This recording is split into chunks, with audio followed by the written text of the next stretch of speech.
சந்து பொந்து பலதும் வந்து திசையை மாற்றி காட்டலாம். இடது வலது காட்சிகளால் நடையும் மயங்கி குழம்பலாம். இரண்டு மாடும் உணர்ந்து நடந்தால் நல்ல பயணம் ஆகலாம். குடும்பம் என்பது இரட்டை மாட்டு வண்டி போன்றது.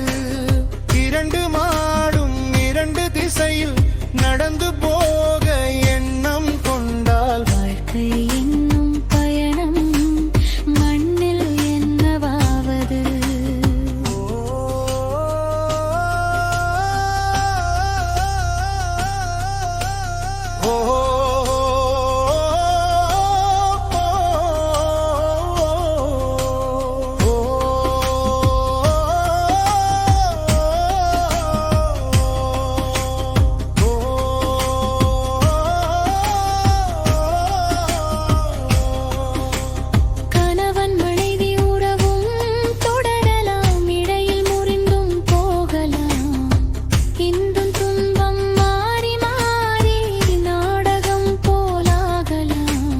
அடுக்கடுக்கு ஆசைகளால் நிம்மதியும் சிறையலாம்.